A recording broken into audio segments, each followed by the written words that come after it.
Bienvenue sur Just in Tuned, le podcast qui va à la rencontre des artistes et des pros de l'industrie musicale. Ici, on parle de musique, de carrière, de galère, de créativité, de talent et de passion. Je suis Justine, fondatrice du podcast et chef de projet pour les entreprises culturelles et projets créatifs. Chaque semaine, je me mets au défi de pouvoir vous partager un max d'infos et d'inspiration pour propulser vos projets. Je vous laisse et je vous souhaite une bonne écoute.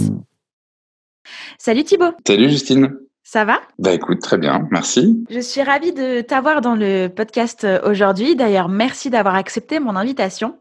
Est-ce que tu peux te présenter, s'il te plaît ? Alors, je m'appelle Thibaut Roland et donc j'ai 31 ans, 32 ans en juin, et je dirige des structures culturelles dont le métier principal est d'organiser des festivals.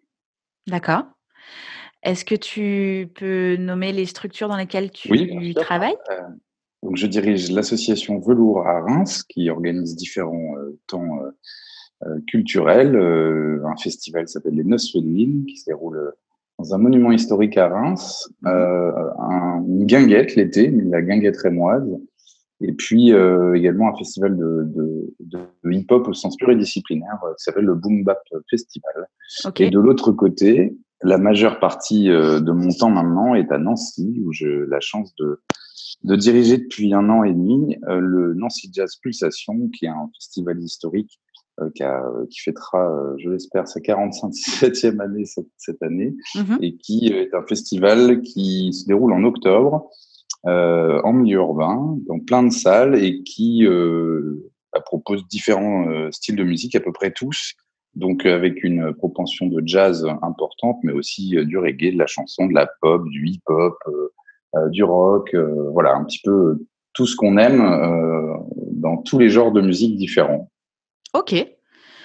Alors, avant d'arriver à faire ce que tu fais aujourd'hui, est-ce que tu peux me parler un petit peu de ton parcours, de comment tu t'es formé et ce que tu as fait pour en arriver là ?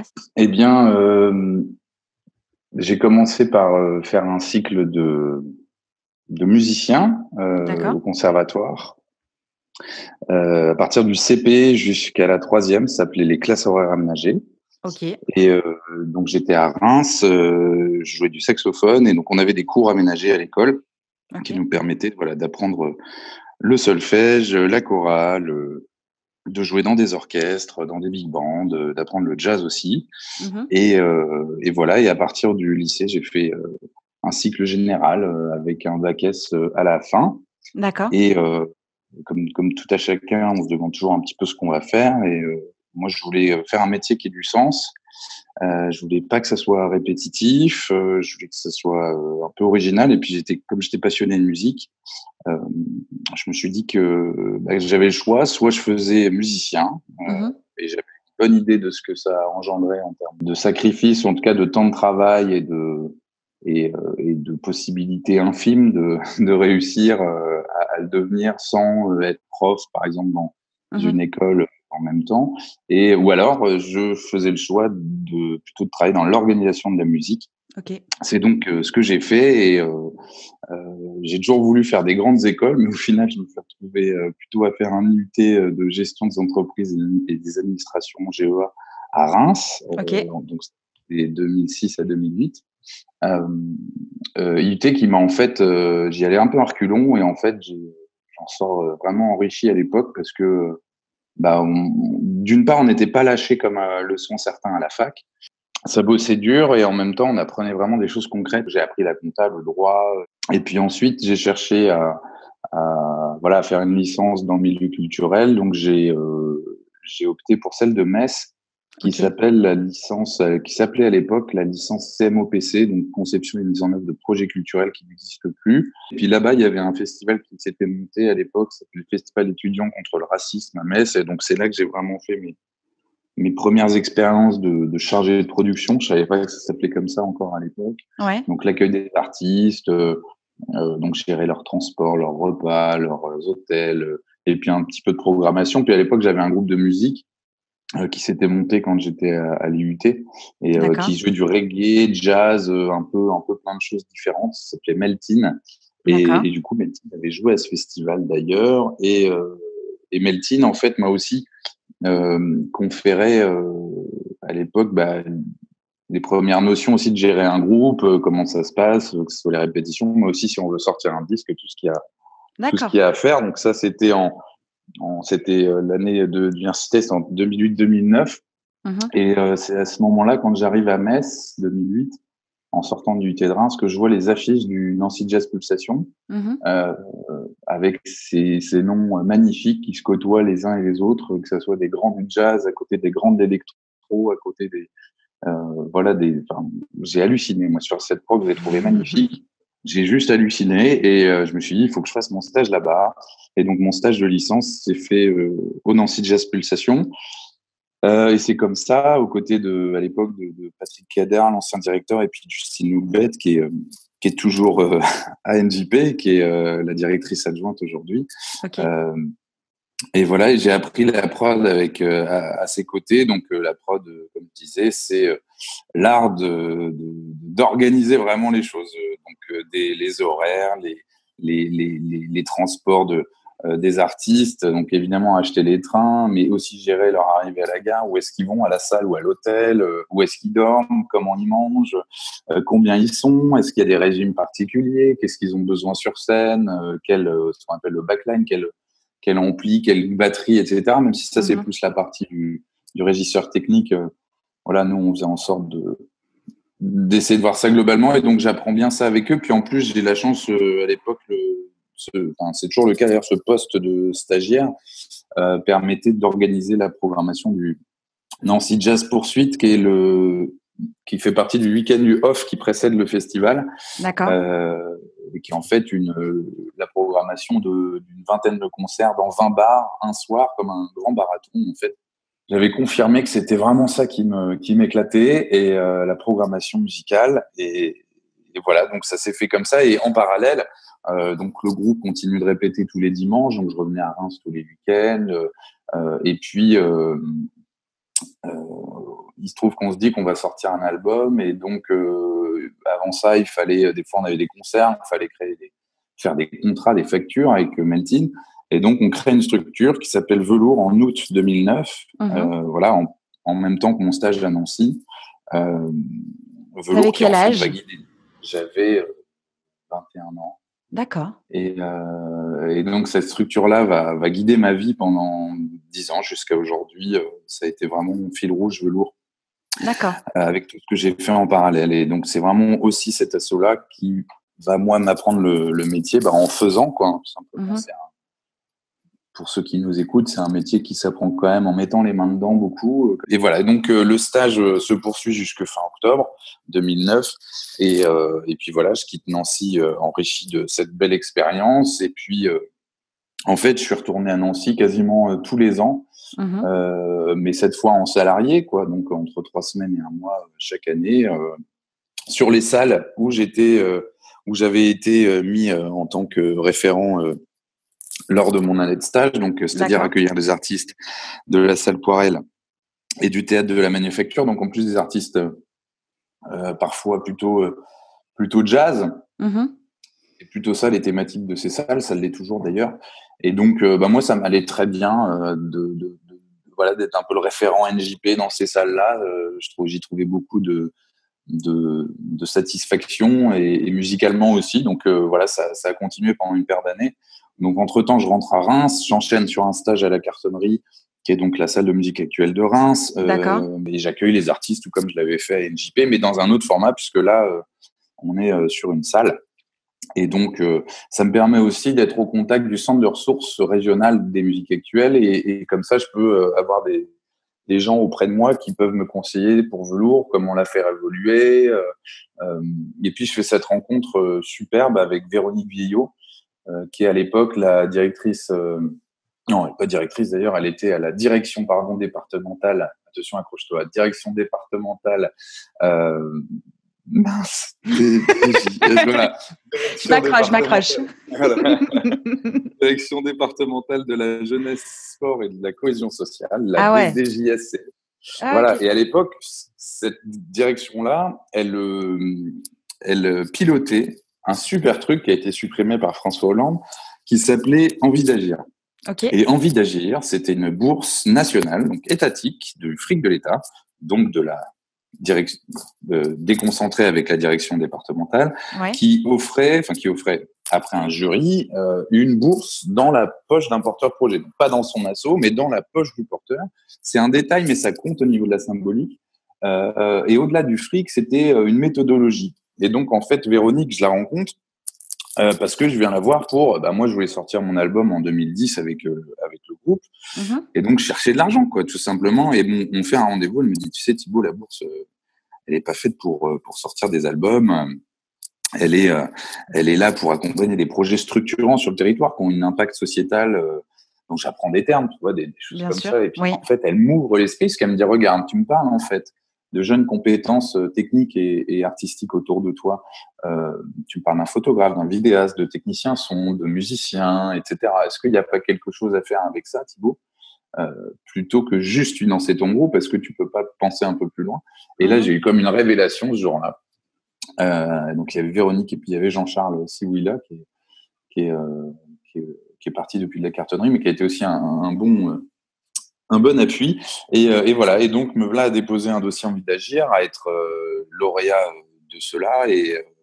Et en fait, Velours, à ce moment-là, prend toute sa teneur avec, en effet, un projet qui ressemble un peu aux grilles de nos directions tutelles, c'est-à-dire avec de la diffusion, de la création et puis des actions culturelles. Donc, le D'accord. fameux triptyque. Le triptyque sacré, et je dis pas ça avec sarcasme, mais voilà, comment on crée de la musique, comment on la diffuse et comment on va aussi faire des actions auprès des publics euh, divers, les enfants, les personnes handicapées. À l'époque, on fait beaucoup d'ateliers, voilà, dans des CRM Mhm. auprès d'enfants déficients, toujours dans l'idée de soutenir nos jeunes musiciens en leur apportant leur premier cachet. Donc, à l'époque, on est encore en guzo avec Velours. Et voilà, on se développe comme ça. Et il faut que tu me dises si je vais trop dans le détail, parce que j'ai une Non, chronologie dans la tête c'est qui est hyper assez. intéressant. Non, c'est parfait, c'est hyper intéressant. Par contre, j'ai quand même une question, mais là, faut repartir un peu loin au tout début de ton histoire. Comment c'est possible que dès le CP, tu aies cet aménagement scolaire, musique et école?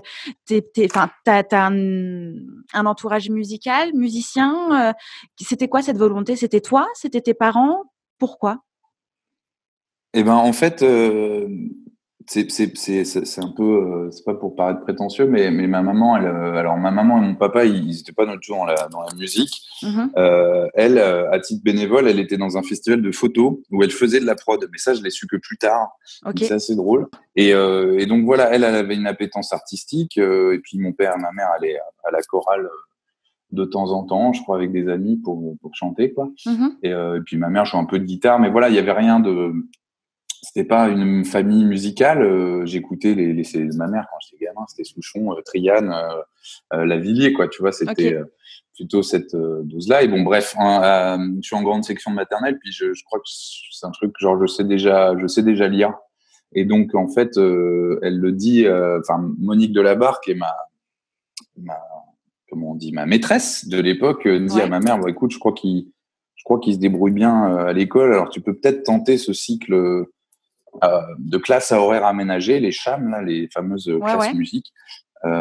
Tu peux peut-être le tenter pour lui. Et donc, j'ai plus trop de souvenirs, mais j'ai un petit flashback où, en gros, j'avais passé une sorte d'examen dans une salle avec quelqu'un qui me demandait de faire de la polyrythmie avec mes mains, quoi. Mais en gros, Mhm. je me souviens que de ça, et ça permettait d'entrer dans ces classes-là. En D'accord. fait, ce qui était intéressant, parce que l'école, elle était collée au nouveau conservatoire qui venait d'être implanté donc en centre-ville de Reims, D'accord. et qui était communicant avec l'école, ce qui fait que les gamins n'avaient pas à sortir dans la rue ou prendre des risques. En fait, on Mhm. sortait de notre classe de CP, CE1, CE2, etc. Et on prenait un couloir et on était dans le conservatoire. Donc, il y a un truc Ok. assez magique déjà là-dessus. C'était un peu Et voilà, et Poudlard de on l'époque. arrivait. Ouais, exactement. C'était un Poudlard moderne et un peu moins magique. Mais voilà, en tout cas, il y avait en effet ce que. Voilà. Et le collège, en fait, où j'ai continué après dans ce cycle-là, se trouvait quasiment en face. Donc voilà, ça s'est fait comme ça, cette école-là. Et donc, je reprends. Je me retrouve donc à la cartonnerie en stage, puis je m'entends bien avec Cédric Cheminot. Il me dit tiens, avec Velours, vu que nous, nos axes musicaux, c'était hip-hop jazz, reggae jazz et électro-jazz. J'avais déjà cette propension de jazz, en fait, avec Velours à l'époque. L'idée, je trouvais que ce style de musique était quand même magnifique. Enfin, j'étais passionné de jazz. Et c'était vraiment le petit lait de Velours. Et donc, dans ce cadre-là, Cédric me dit, nous, on adore le hip-hop avec mon asso. On fait venir Achan Ahmad le 4 mai. Si tu veux, on partage les frais. Et voilà, c'était comme ça qu'on a fait la première date, le 4 mai 2010, avec à l'époque en première partie Star Lyon. Et puis on sort notre album. Donc premier concert que j'organise vraiment le 6 novembre dans une MJC de Reims avec Meltin. On fait une petite programmation. Enfin voilà, tu vois, tu mets vraiment les mains dedans. C'est pas un premier concert que tu organises tout seul avec ton asso. C'est pas comme NJP où tout était déjà bien réglé. Oui. Voilà, donc ça c'était assez formateur. Alors il faut voir quand tu sors un album, c'est pas toi que je vais l'apprendre, mais faut faire une distribution numérique, les bacs, tout ça. Et c'est marrant parce qu'aujourd'hui, j'ai encore, mais vraiment, une fois par mois au moins, quelqu'un qui me parle de notre groupe de musique de l'époque et qui me dit, écoute, je l'écoute en boucle en ce moment et tout. C'est assez cool, quoi. Ouais, on a sorti qu'un album parce qu'après, c'était une super bande de potes. Vraiment, c'était vraiment c'est une très belle époque de ma vie. Mais après, il y avait une partie de nous qui ne souhaitions pas être professionnels musiciens. Donc, on s'est arrêté en 2011 avec Meltin, mais entre-temps, avec Velours, j'encadrais un autre groupe de rock pour qui je devais gérer tu sais, les tickets, les fameux tickets de caisse je faisais beaucoup d'administration pour eux parce qu'il fallait sortir un peu d'argent, donc on s'arrangeait avec des tickets de course, d'essence, des trucs comme ça. Okay.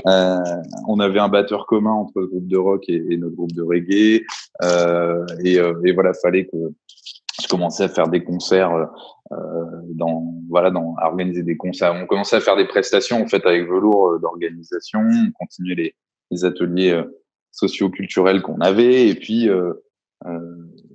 donc pour l'instant comment je vis, oui voilà, début 2011 je deviens pion dans un lycée. D'accord. Et donc c'est fun d'être pion, je trouve que c'était cool au final, mais en fait j'y suis pas resté longtemps, je suis resté 4 mois. D'accord. En gros, en juin 2011, ça c'est fondateur. J'organise la venue de notre groupe idole, donc Groundation à Reims, qui était jamais venu, qui était très attendu. Alors c'était une tournée autour de Marley, donc en plus on a bien sûr fait complet. Et en fait à l'époque j'appelle Emma Prod, donc la prod du Reggae Sunska, Fred Lachaise, qui me dit on fait une promo locale. Moi je demande à Rodolphe à la cartouche, je fais c'est quoi une promo locale et tout. Je découvrais un peu ces termes-là, et voilà, sans le savoir à l'époque, on a fait, sans le maîtriser, on a fait une promo locale avec la cartonnerie et Musique Action. Tu peux expliquer un petit peu en quoi elle a consisté cette promo locale ? Une promo locale, c'est donc il y a plusieurs façons d'organiser un concert. Soit on le produit tout seul, soit on le coproduit avec la structure qui nous accueille ou avec une autre asso, une autre entreprise, ou soit on fait un contrat de promo locale. Et donc le contrat de promo locale, c'est le fait d'être chargé dans l'organisation d'une date, de l'accueil des artistes, aussi bien technique, mais aussi de la promotion du concert, donc d'aller coller les affiches dans la ville, etc. Le fait de toucher à la fin, quand on fait les comptes avec la salle, avec du coup la boîte qui produit l'artiste et qui nous contacte pour faire cette promo locale, l'idée c'est qu'ils nous reversent 5%. Alors maintenant c'est plutôt 3,5%, mais ils nous reversent 5% de la billetterie à la fin pour service rendu, quoi. Voilà. Donc, d'accord. On avait gagné en plus avec Velours qui avait pas beaucoup d'argent à l'époque. On avait gagné, je crois, 4000 balles sur cette date, donc c'était chouette. Donc voilà, en plus de faire jouer notre groupe Meltin en première partie de notre groupe idole Groundation. Et voilà, à l'époque j'avais sollicité ce qui s'appelait le Reims Hip Hop Festival, dont Cédric, dont je parlais tout à l'heure, faisait partie, puisque lui, il venait des MJC, Cédric, avant d'être embauché à la Carto. Et du coup, il était directeur du MJC, il faisait partie du Reims Hip Hop Festival. Et moi, ça me passionnait aussi, le hip-hop, et donc je voulais vraiment en être, mais je sentais bien que ça balbutiait de leur côté. C'était, il était un peu en fin de vie, ce festival-là.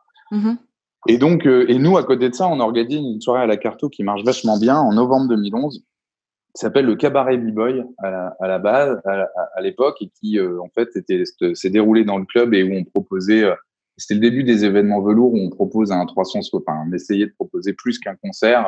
Il y avait une expo photo d'un artiste, moi, du graphe. On avait fait du graphe. Tu sais, à l'époque, faut se rappeler que le hip-hop, c'était il y a même moins de 10 ans, mais c'était encore des choses qui se voyaient que très peu et qui étaient parfois mal vues. Et donc, on organise voilà un événement hip-hop vraiment cool avec des danseurs dans la fosse, des b-boys qui chauffent la salle et avec une programmation à l'époque, clin d'œil,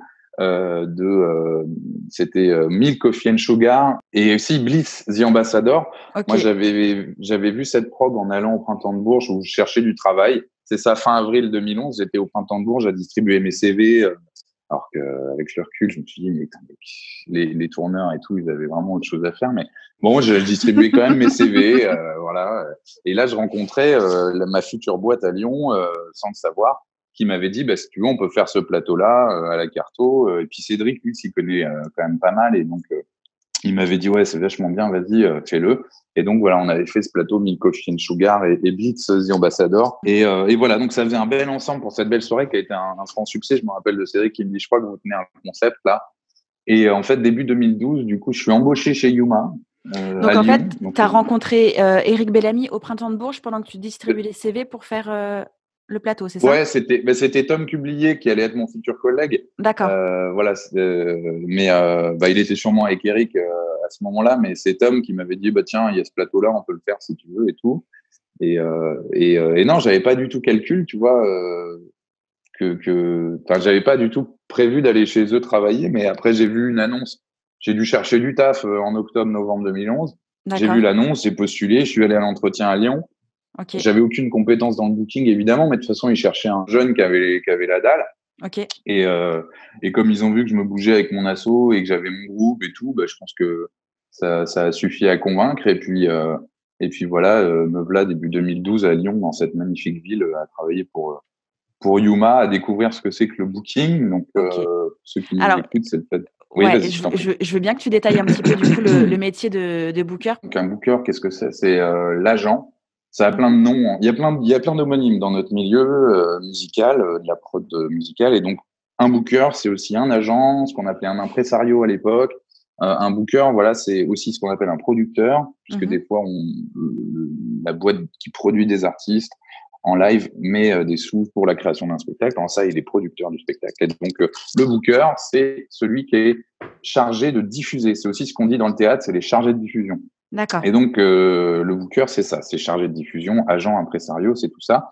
Et donc, le booker, il prend son téléphone toute la journée et il appelle son fichier de contact, les salles, les festivals, en fonction de la stratégie qui est définie par le boss de la boîte, donc Eric Bellamy à l'époque. Et voilà, et donc pendant des semaines, j'appelais, puis il n'y avait rien qui tombait, et puis j'étais vraiment furieux, je me rappelle. Je raccrochais, je disais, mais quel métier de con. Et au final, un jour, le Graal tombe, sauf qu'en fait, là, c'est l'artiste qui me dit, ah non, en fait, nous, nanana. Et là, en plus, je comprends que non seulement c'est chaud de trouver des dates, mais en plus, j'avais pas pris en compte la deuxième partie du métier, qui était de gérer l'artiste. Et gérer l'artiste, qui, en fait, on te fait comprendre que l'artiste, c'est ton employeur. Ton employeur, c'est évidemment Eric Bellamy à l'époque, mais en fait, insidieusement, ton employeur, c'est l'artiste, puisque c'est pour lui que tu travailles à trouver des dates.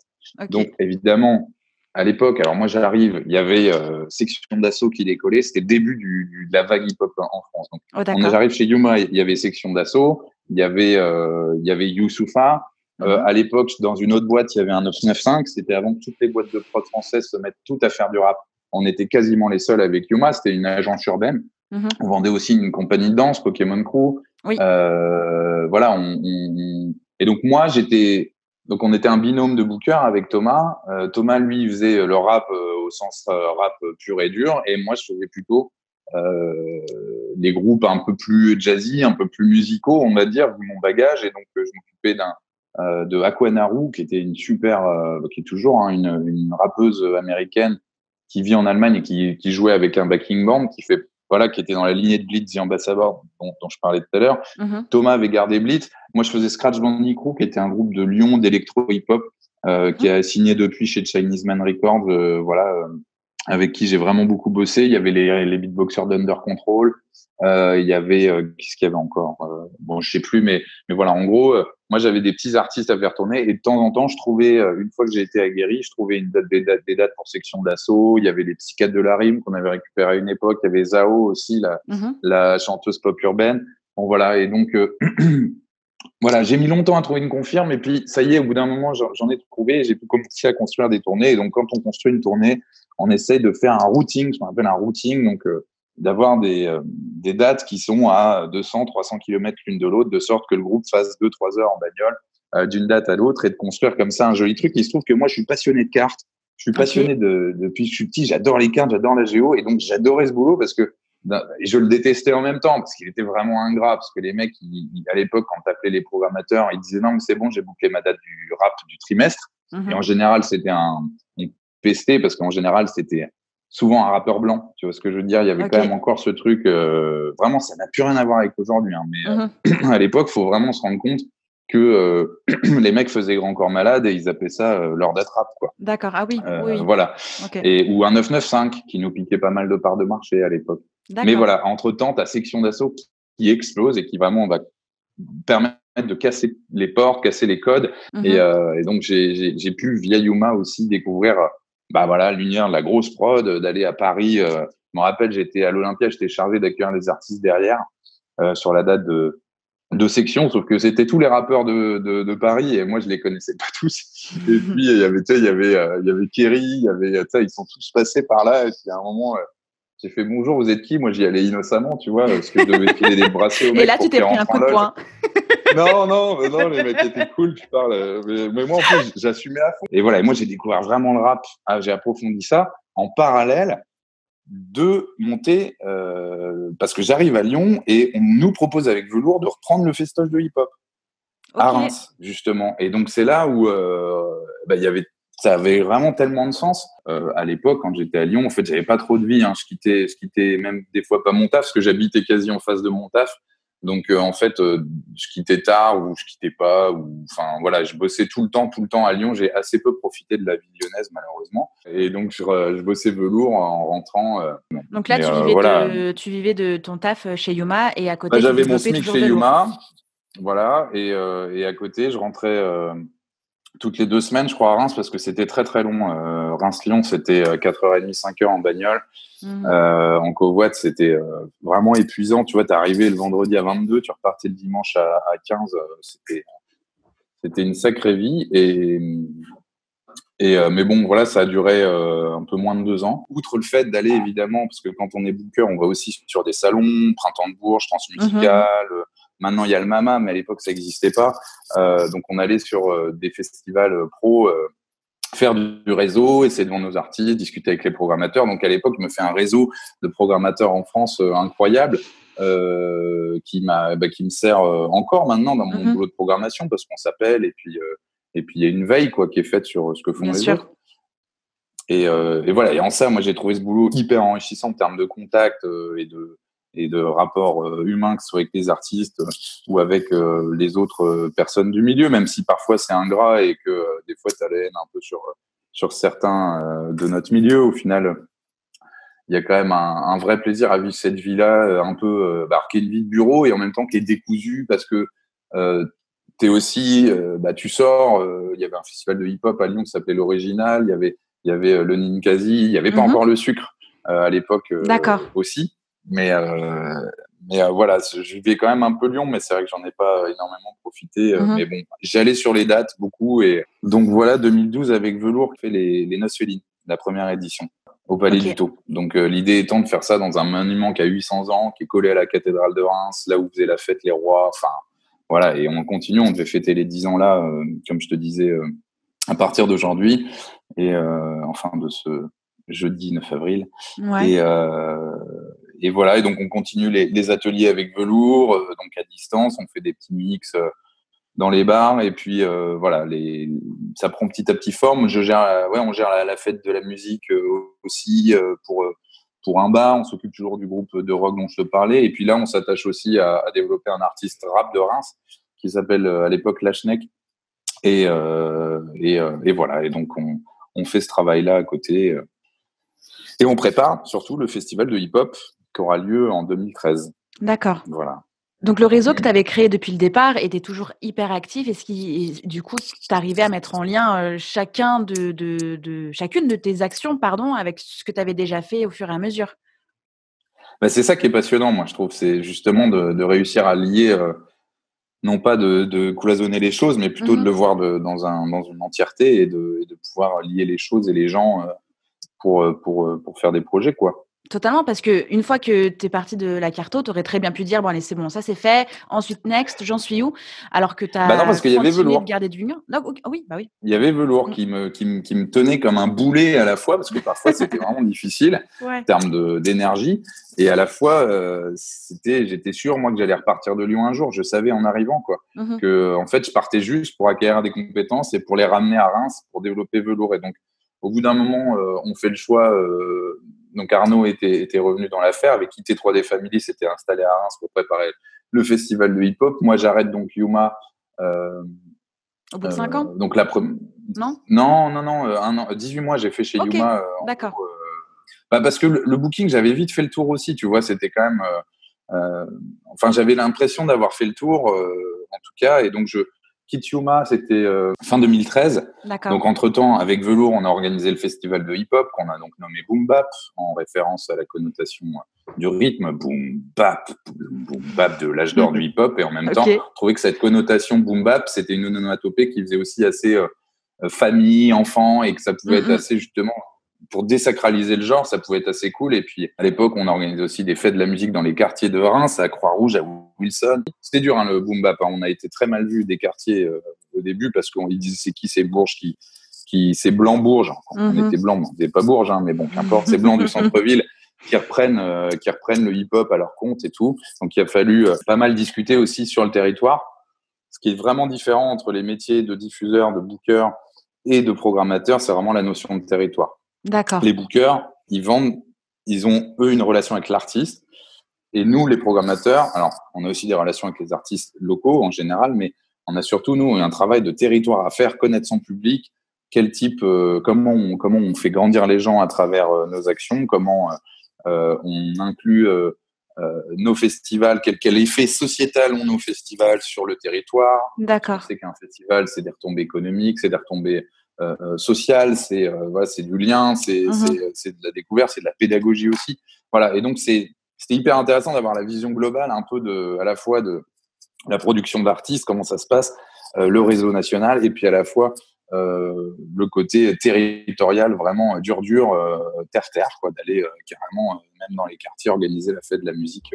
Voilà. Et puis, on fait le choix avec Arnaud de toucher notre chômage et de mettre tout cet argent dans l'asso sans se salarier encore.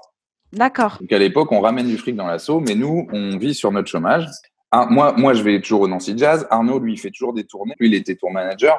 Le tour manager, c'est celui qui est donc qui est pas manager du groupe, hein, il est tour manager, donc il gère la tournée. Lui, il est l'homologue dans un festival. Je disais, il y a un chargé de prod qui anticipe les repas, les transports, les hôtels. Et ben, son homologue, c'est le gars qui est avec le groupe, mais qui lui anticipe le fait qu'il y ait justement bien un hôtel, qu'il y ait justement bien des repas, qu'il y ait bien le plat végétarien de machin, qu'il y ait bien la contrebasse qu'il faut pour l'artiste, etc. Voilà, donc on met tout cet argent dans Velours. On commence à monter aussi une chronique hebdomadaire dans un hebdomadaire du coin qui s'appelle La Griffe Velours. On faisait des petits articles chaque semaine. À l'époque, on avait une émission de radio et puis en même temps un mec qui écrivait des petites chroniques musicales dans l'hebdo du coin. Donc voilà, on commence vraiment à tisser, puisque le slogan c'était Velours tissu musical, et on commence vraiment à tisser sur le territoire rémois.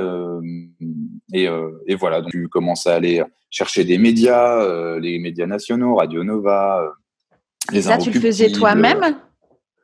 Bah ouais, ça on le faisait nous-mêmes.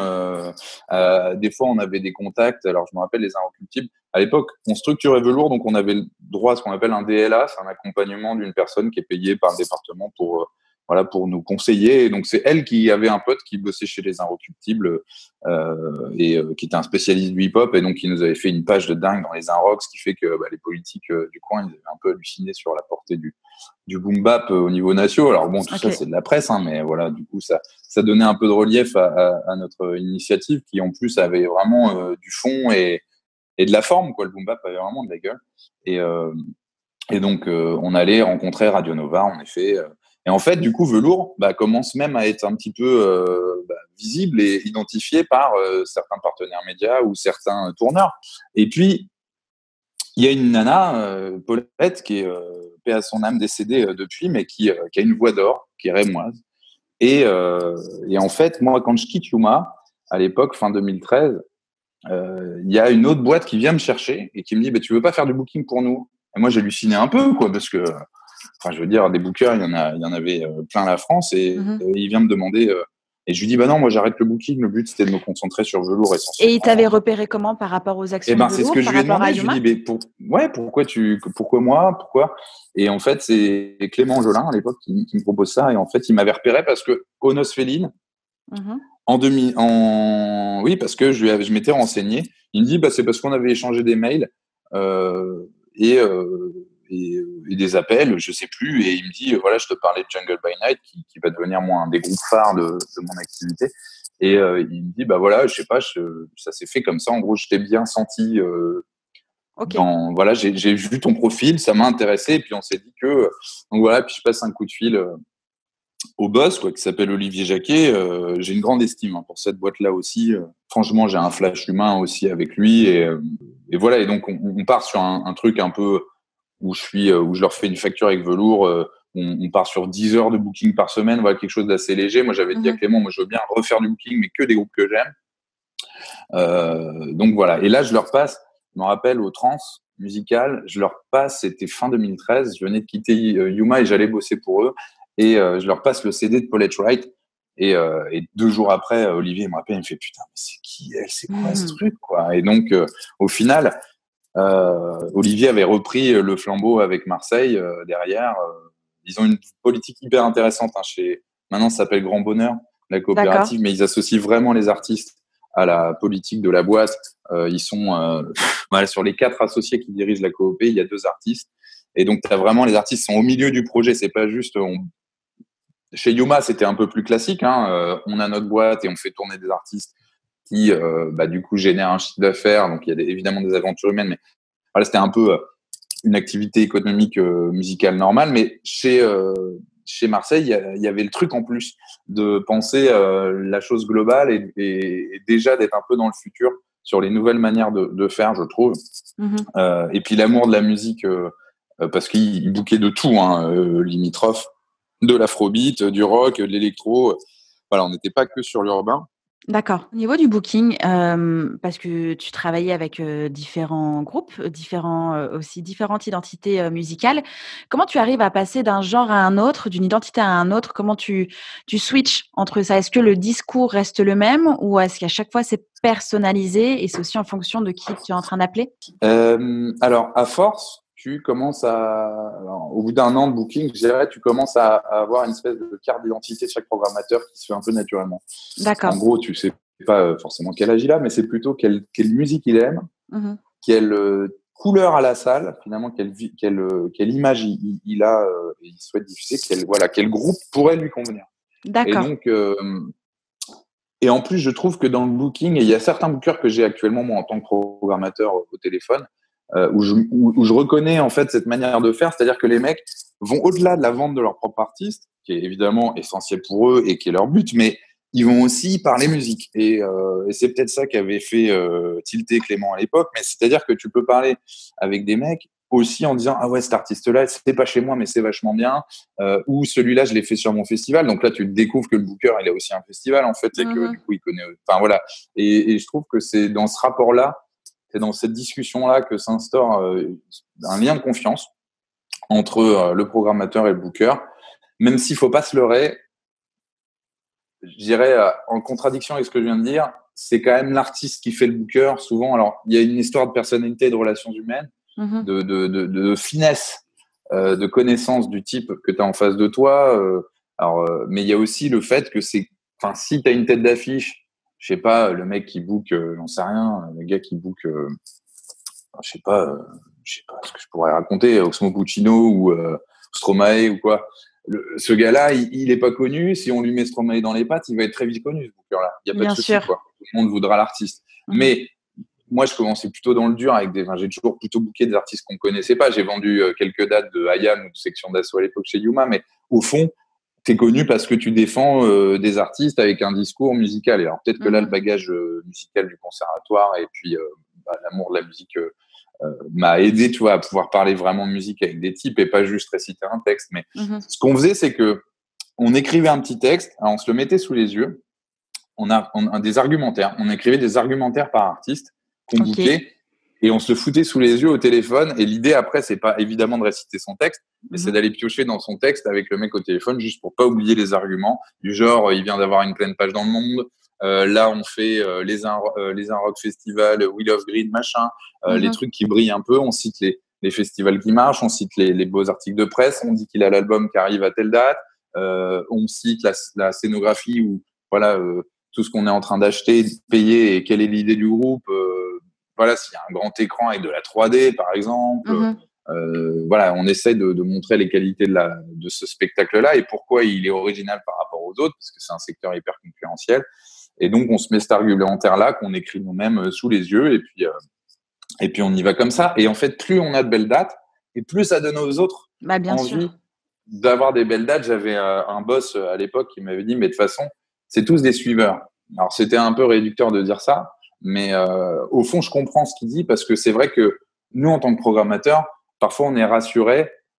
Certains bookers essaient d'avoir certains festivals. Je sais que, par exemple, le Nancy Jazz Pulsation, il a dans son nom et dans son image de festival, il y a une espèce de label de qualité avec le Nancy Jazz Pulsation. Il y a quelque chose du genre, on ne tombe pas dans la facilité dans la programmation NJP. Donc, ça veut dire qu'il a en même temps une certaine exclusivité, ce festival. Donc, l'avoir dans sa tournée pour un artiste de rap ou pour un artiste de pop ou pour un artiste de jazz, évidemment, pour le jazz, c'est important, mais tu vois, même pour les autres, c'est important parce que ça les place, tout comme Pitchfork, tout comme, je sais rien, je pourrais en citer plein, tu vois, ou alors, ceux qui faisaient Bourges, c'était important aussi, parce que Bourges, c'est un gros rendez-vous, ou surtout les transmusicales. Transmusicales, super image. Si tu chopes les trans, tu sais que derrière, tu vas avoir une tournée de 15 dates facilement, parce que beaucoup de programmateurs vont le voir, et surtout, les trans, il a aussi une très belle image de défricheur. Et donc, et il se trompe rarement. Et donc, voilà. Et les Nosfedin, c'est un peu ça, hein, ceci. Alors, c'est beaucoup plus petit que les festivals que j'ai cités, mais c'est un peu une image un peu, j'aime pas le mot hype parce que ça veut tout et rien dire et ça fait un peu élitiste. Mais voilà, il y a un côté bien fini, bien léché et surtout original, assez différent. Et donc, le booker, il va chercher, selon l'artiste qu'il a, à avoir des festivals un peu classieux comme ça sur sa tournée, avec d'autres salles hein, au milieu, bien sûr. On peut pas avoir que des festivals prestigieux. Mais voilà, tout en respectant un routing dont je parlais tout à l'heure, où tu peux pas faire, tu peux rarement faire jouer ton artiste à Marseille et le lendemain à Strasbourg, quoi. Donc du coup, au milieu, il faut trouver une date à Lyon et voilà, à minima, quoi, pour que ça fasse au moins une pause de transport. Mais je sais pas si je réponds vraiment à ta question. Si, tu l'as hyper bien développé. Donc voilà, donc c'est pour ça que c'est intéressant. En plus, surtout quand je te dis, tu te rends compte que le booker qui est en face de toi, en fait, lui-même, il a un festival. Donc en fait, c'est même pas. Parfois, on oppose les métiers. Celui qui, je disais, il y a vraiment le métier de territoire qui est celui de programmateur, où tu es en relation avec des politiques locaux, avec des assos locales, avec des magasins, avec des commerçants, avec plein de monde, des médias locaux aussi. Et puis, il y a celui de booker qui, lui, va plutôt chercher à avoir une attachée de presse nationale qui fasse tomber des beaux articles, comme je disais, et puis qui est plutôt en relation avec l'artiste et à développer son projet sur le territoire français, voire international. Et en fait, on oppose les deux, mais les deux sont très complémentaires et on se rend compte quand, surtout, il y a des programmateurs qui font du booking pour, nous, avec Nancy Jazz, par exemple. Moi, là, on avait démarché 15 dates pour notre artiste qui était lauréat de notre tremplin. Donc, on avait 15 dates de festoche là, qui arrivaient sur l'été, Jazz à Vienne, Jazz sous les pommiers. Tu vois, pareil, tu cites les dates prestigieuses comme ça. On avait des belles dates. Donc, on devenait booker en attendant, évidemment, de refiler le bébé à un tourneur professionnel, parce que nous, c'est pas notre cœur de métier à NJP. Et à la fois, il y a des bookers qui, eux, organisent des festivals. Il y a beaucoup maintenant, en plus, de plus en plus, avec l'effet de concentration qui est sur notre milieu, il y a beaucoup de boîtes de booking qui organisent eux-mêmes des festivals. Corrida possède Wheel of Green, Allo Floride, je sais plus lequel ils font, mais il y en a plein, quoi. Il y a plein de boîtes de prod qui possèdent des festivals ou qui rentrent dans le capital de festivals ou en capital ou pas, parce que c'est des assos souvent les festivals, mais bon voilà, il y a de plus en plus de porosité entre les deux et ça a été surtout marqué à l'époque par les labels Sony, Universal, qui créent leur propre branche de tournée. D'accord. Voilà, normalement, c'est 2 activités très séparées. Les labels faisaient de la production de disques, mais comme on vend plus de disques, les gars, ils ont commencé à se diversifier pour gagner de l'argent. Les Bien artistes, avant, on était assez méprisés. Hein, la branche live, parce qu'on est d'accord pour les gens, hein, qu'on comprenne bien, il y a 2 branches dans le secteur, la branche enregistrée et la branche vivante. Et la branche enregistrée, c'est tout ce qui est production de disques, et la branche vivante, tout ce qui est musique, concert, etc.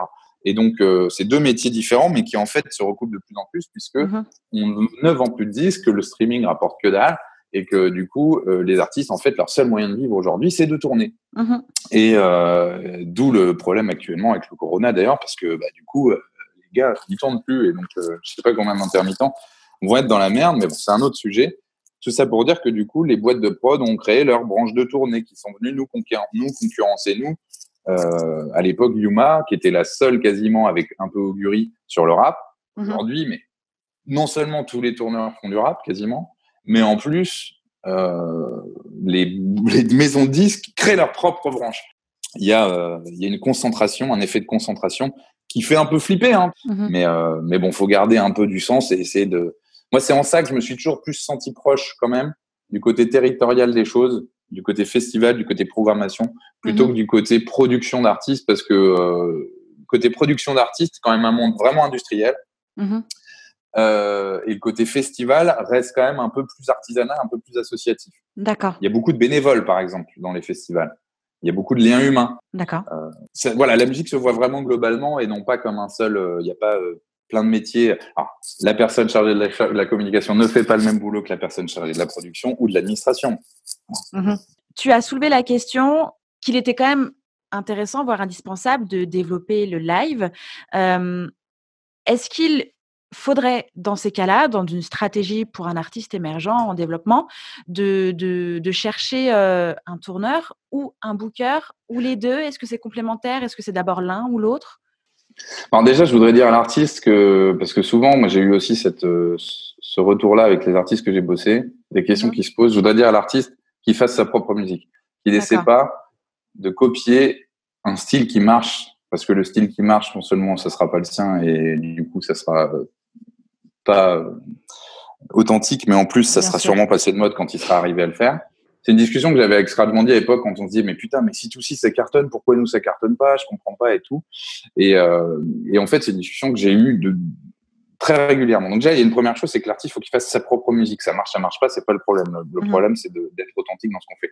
Et ensuite comment faire? C'est ça ta question, c'est qu'est-ce qu'il doit faire? Est-ce qu'il doit trouver un tourneur du coup rapidement plutôt qu'essayer d'être pour se développer, compliqué, pour aller à la rencontre.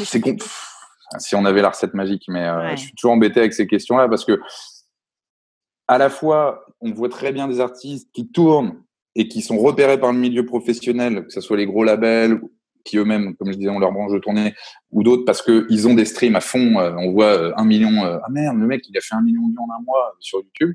Donc là, tu fais, oh putain, il y a un phénomène, il y a une audience, il y a une attente, il faut qu'on chope le truc. Mais l'artiste qui fait pas ses 1 million de vues, qu'est-ce qu'il fait? Il doit attendre de faire 1 million de vues pour vivre? Non, du coup, il doit continuer à faire ce qu'il fait.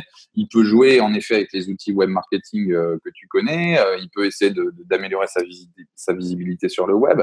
Il peut créer des concepts aussi. Parfois, certains créent des concepts qui permettent de les dénoter des autres, mais le plus souvent, oui. L'idée, c'est d'avoir un booker, mais des bookers, il y en a pas dans toutes les régions. On en parle, nous, par exemple, dans le cadre de notre réseau régional Musique Actuelle Grand Est. Moi, je viens de la Champagne, à la base de Reims. Putain, il y a 0 booker, quoi. Nous, on en a 0 à Reims. C'est simple, dans le Champagne-Ardenne, il n'y a pas de booker. Donc, il n'y a pas cette ressource humaine de compétences qui est valorisée. Donc, les mecs se barrent à Paris. Donc, du coup, ne valorisent pas le territoire rémois dont ils sont issus. Jeanne Hadid, c'est ça. Jeanne Hadid, elle était rémoise aussi à la base. D'accord. Voilà. Et donc, du coup, déjà, avant toute chose, ce serait peut-être, si on regarde un peu plus loin, au-delà de l'artiste à qui je pourrais répondre que oui, il faudrait qu'il trouve des dates, mais que c'est pas simple parce que des gars qui font s'il fait de la pop, s'il fait du rock ou du rap, il y a quand même beaucoup de concurrence, quoi. Et puis souvent, le programmateur, il fait jouer l'artiste de son cru en première partie de la tête d'affiche qui lui ramène des gens. Donc, si en tant qu'artiste, tu n'es pas encore fédérateur en termes de public, c'est difficile de tourner. On va pas se Bien mentir. sûr. Le programmateur, il va à la limite plutôt valoriser la scène locale qu'il a chez lui, puisque c'est dans la fiche mission de son festival ou de sa salle, en tout cas. Donc, c'est pas facile. Ce qu'il faut, c'est il n'y a pas de recette magique. Je suis assez embêté. Moi, je serais plutôt à dire, et c'est plutôt le discours qu'on tient au niveau régional, c'est de dire qu'il faut soutenir justement le milieu de l'encadrement professionnel artisanal local et soutenir sa vitalité pour que les artistes du coin puissent déjà avoir un premier interlocuteur en local qui puisse les aider justement à avoir des réponses concrètes, à connaître le milieu, à avoir des vrais conseils et à commencer à tourner avec ce réseau-là. Après, à nous aussi, acteurs du milieu régional, de faire remonter auprès des bookers. Moi, ça m'arrive souvent de parler aux bookers d'artistes dont on s'occupe ou des mecs qu'on a repérés du coin. Et donc, ça peut marcher aussi. Il faut aussi compter. Moi, je pense pour un artiste, aujourd'hui, si je dois te répondre, qui veut se faire repérer, déjà, c'est qu'il doit avoir un matériel. Je pense qu'aujourd'hui, les artistes sont assez,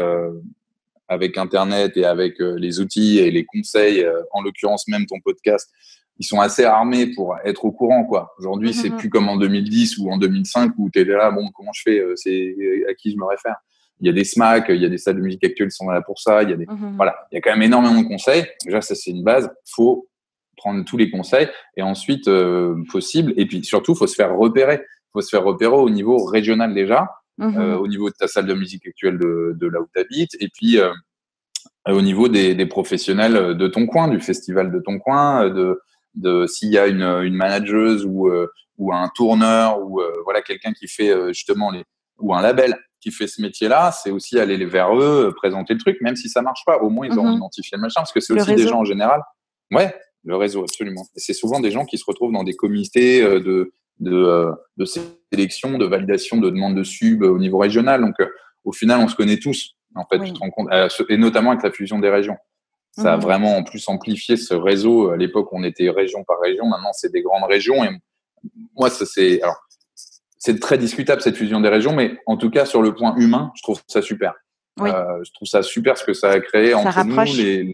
Ouais, ça rapproche grave. Voilà, les choses s'imbriquent les unes avec les autres. Et un artiste que ça fait peut-être 1, 2, 3 ans qu'il attend son heure, finalement, paf, d'un coup, il y a une rencontre qui fait que, et puis surtout des envies, des énergies, quoi. Donc, voilà, il n'y a pas de réponse magique, mais ouais, le réseau, comme tu dis, c'est peut-être ça la base. Puis entre les lignes, c'est vrai que c'est important de bien signaler, de bien dire et de répéter qu'il faut solliciter son entourage déjà proche, les gens qui peuvent être autour, qu'on ne connaît pas encore, mais qui sont là, pas loin, dans les régions, dans les villes, etc., avant de tout de suite penser à « faut que je monte à Paris, faut que j'aille à Paris pour construire mon réseau ». Il y a des gens bien hyper pros qui sont partout sur le territoire français, métropole hors métropole, qu'il faut solliciter, pas simplement aller directement taper à la porte, grosso modo, je monte avec mon sac à dos et je vais taper à la porte d'Universal. Non, il y a des gens avant à voir, à solliciter et voir pour avancer, quoi, tout simplement. Ouais, et puis il faut pas rêver, hein. Enfin, je pense que faut pas non plus rêver en se disant que Paris c'est le Graal. Alors évidemment, il y a un truc important, c'est d'aller jouer à Paris au bout d'un moment pour se faire voir. Mais bon, avant d'aller jouer à Paris, faut déjà bosser avec un type qui peut ramener son réseau à ton concert. Bien sûr. Sinon, nous, on l'a fait avec Meltine à l'époque, on allait jouer à Paris, mais il n'y avait aucun pro. Donc, en fait, à part dire on a joué à Paris, ça n'avait pas vraiment d'influence, quoi. Donc voilà. Mais voilà, en tout cas, ce que je voudrais dire aussi aux gens qui nous écoutent, c'est qu'il y a un truc qui est hyper important. On a parlé, du réseau et de se faire connaître et de ne pas hésiter à aller. Faut parler aux gens, faut pas être timide. Faut y aller, mais il faut avoir surtout la dalle, quoi. Moi, j'en reviens toujours là, et que ça soit pour les artistes ou pour les gens qui veulent travailler dans ce métier-là. Moi, c'est devenu, j'ai vraiment pris conscience du coup dans une fonction plus de manager que j'ai découverte aussi sur le tas.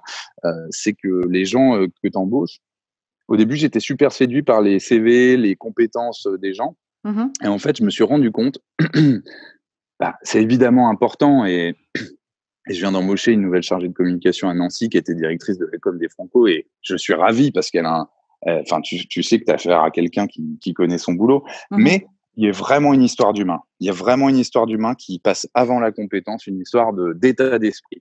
Et l'état d'esprit, alors il correspond à chaque boîte, mais faut vraiment, si on sent qu'on est plutôt, qu'on a envie d'être dans une routine, dans un truc pépère, faut mieux aller travailler soit pas dans ce milieu-là, soit dans ce milieu-là, mais plutôt au niveau institutionnel.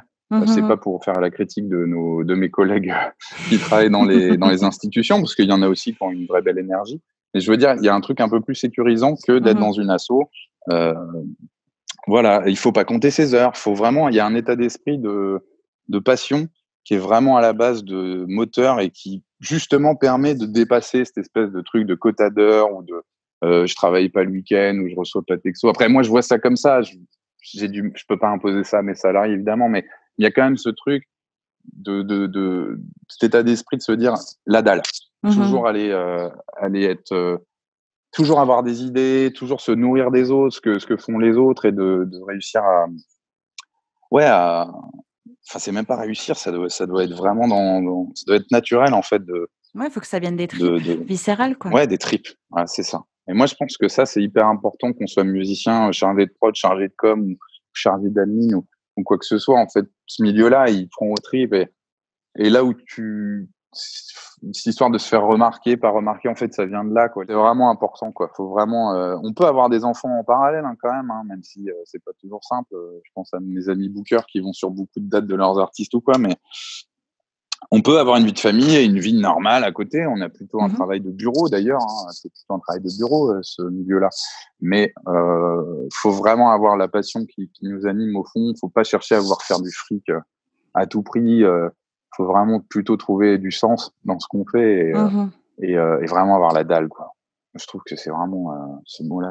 En tout cas, moi, dans mes recrutements maintenant, c'est une question que tu poses. T'as la dalle ou pas? Ouais, carrément. Carrément, parce que je me suis heurté à des gens qui ne l'avaient pas et en fait, t'essayes, mais ça colle pas, quoi.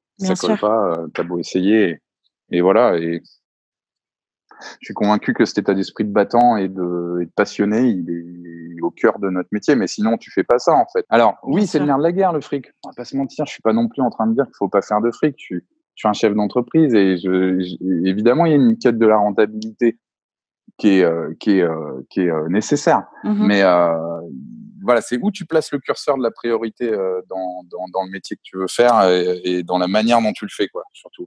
D'accord. Comment se déroulent tes journées? Alors, j'imagine que tu n'as pas de journée type, je sais. Mais comment tu t'organises un petit peu avec tout ça? J'en sais rien. Ça s'appelle un gros freestyle. Ouais, c'est du gros freestyle. Non, mais j'ai mon logiciel mail là sur mon Mac. Donc après, j'ai ma boîte NJP et puis mes différentes boîtes velours, parce que j'avais créé des lignes au fur et à mesure des années. Mais on va dire que j'ai ma boîte velours, ma boîte NJP. Comme je suis directeur, du coup, je gère pas que de la programmation, je gère aussi le budget de la structure, le recrutement, l'histoire des congés payés, enfin les choses comme ça, un peu ressources humaines. Donc ça, c'est des questions. Je sais pas. En fait, après, je sais pas comment ça marche, mais en gros, faut essayer d'avoir une sorte de liste de priorités. Qu'est-ce qu'il y a à faire en premier lieu? Pas oublier les deadlines que sont celles des subventions. Donc après, c'est pas vraiment de manière de bosser, quoi. Je dois avouer, c'est un peu freestyle et en même temps, en ayant en tête un peu les priorités sur lesquelles travailler, quoi. Alors je me fais des to-do list, hein, évidemment, comme tout le monde. Oui. Des trucs à cocher pour pas oublier parce que je suis une passoire vivante, mais voilà, sinon c'est tout, quoi. J'ai pas vraiment de recette miracle, mais moi ma boîte mail c'est un freestyle, hein, par rapport à Romane que tu as eu au téléphone. Elle est bien carrée, bien organisée et tout, mais moi c'est ce que je racontais à Claire, notre nouvelle chargée de com. Je lui disais non mais moi je peux pas trier ma boîte mail, je passerai plus de temps à la trier qu'à répondre aux mails, quoi. Donc au final, j'utilise mon outil de recherche sur mail et puis je me débrouille comme ça. Je mets des petits drapeaux pour les mails qu'il faut que je check, que j'ai pas le temps de lire sur le moment. Et puis là, le confinement, j'ai vu un statut Facebook d'un gars du milieu qui disait OK, j'ai plus de drapeau dans mon logiciel, c'est bon, j'ai réussi à remonter. Le confinement, c'est chaud, moi aussi j'en ai plein les drapeaux. Hein. Bah ouais. Ah non, mais je crois que j'en ai 2869. Mais Ah ouais, après, non, mais des là, fois, ça remonte. c'est jackpot. Mais non, mais des fois, ça C'est- remonte à 2016, tu vois, aussi. C'est ça le truc, c'est qu'après, faut pas oublier de décocher. Ah oui, Quand tu c'est- oublies de décocher ou c'est volontaire pour y retourner un jour? Bah, C'est 2816. Waouh, Écoute, on a survécu sans que je décoche le drapeau, donc en même temps, c'est pas bien faut grave. que... Est-ce que tu peux donner quelques exemples ou expliquer comment fonctionne le NJP tout au long de l'année? Alors, en amont, c'est des dossiers de financement, c'est des dossiers de partenariat, D'accord, c'est la programmation, évidemment, programmation prend vraiment beaucoup de temps. Hein, ça prend 6 mois, faire une programmation de 150 à 200 concerts. d'accord. Mais ça, c'est juste un poste. Et puis, au final, après, c'est voilà, NJP, on fait pas que des choses dans les 6 salles du festival. On a aussi des concerts dans les hôpitaux, des concerts dans les IME, des concerts dans les prisons, etc. Donc, D'accord. voilà, il y a vraiment beaucoup de concerts à organiser. Justement, moi, je trouvais qu'on s'ennuyait un petit peu. Donc, Tout du au long coup, de l'année. on avait décidé de relancer un nouveau festival fin mars. On avait repensé notre communication, aussi notre charte graphique. D'accord. Voilà, donc c'est les choses qu'on fait à l'année.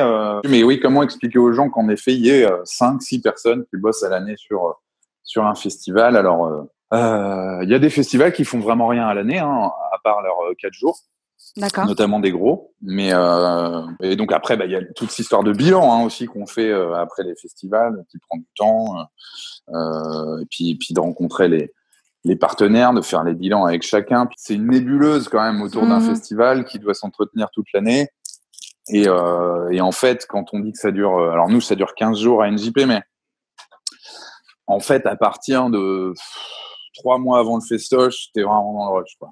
Le D'accord. dernier mois, c'est le rush à fond. Mais Ouais. 3 mois avant le festival, tu commences vraiment à être déjà dans les deadlines, parce qu'en plus, c'est là où 3 à 6 mois avant, tu lances ta communication. Donc, évidemment, entre-temps, il faut créer l'affiche avec missionner un graphiste, faire un cahier des charges, mettre en place c'est qui va aller coller les affiches dans les magasins, le réseau des affichages d'une ville, quel partenaire peut nous offrir ça, enfin voilà, plein de négociations possibles. Et puis, voilà, c'est tout ce travail-là qu'il y a à faire. Donc, évidemment, non, c'est pas que 15 jours de taf dans l'année, parce que, voilà, c'est vrai que c'est un peu ésotérique pour les gens, ça paraît un peu abstrait, mais on travaille vraiment 35 heures par semaine pendant l'année, plus le double pendant 15 jours pendant le festival. On prépare Tout est en ça. préparation, oui, c'est ça. C'est que Ah ouais. c'est la préparation pour les 15 jours intensifs qui sont heureusement répartis sur les 12 mois. Sinon, ce ne serait pas C'est tenable. ça. Est-ce qu'il y a des choses auxquelles je n'ai pas pensé ou voilà, qui seraient intéressantes de rajouter? Sûrement, mais je les ai pas là en tête. C'est vrai, il y a tellement à dire. Moi, j'adore ce qu'on fait. Putain, c'est génial. J'adore ce boulot. Merci pour tout, vraiment Thibaut, c'était génial. Avec grand plaisir. Écoute, Justine, ça fait toujours autant plaisir de parler de son métier et d'être écouté. Donc, j'espère que ça servira à d'autres, surtout. Je pense, oui, vraiment. Tes conseils sont très voilà. précieux. Merci encore et à très bientôt Thibaut. Et à bientôt, Justine. Merci. Salut Thibaut. Au revoir. J'espère que cet épisode vous a plu. N'hésitez pas à partager le podcast à une personne qui souhaite se lancer dans l'industrie musicale. Si vous aimez le podcast et son contenu et que vous souhaitez me soutenir, rien de plus simple. Il suffit de commenter, de mettre des pouces en l'air, de me donner des étoiles sur Apple Podcasts, de suivre les réseaux sociaux du podcast et de vous y abonner sur Facebook, Instagram et Twitter au nom de Justin Tuned. Si vous avez des questions, si vous avez des idées pour les prochains épisodes, n'hésitez pas à me laisser votre message en commentaire ou alors directement sur l'adresse mail hello@justintunes.com. Merci d'avoir pris le temps de m'écouter et à très vite pour le prochain épisode du podcast Justin Tuned.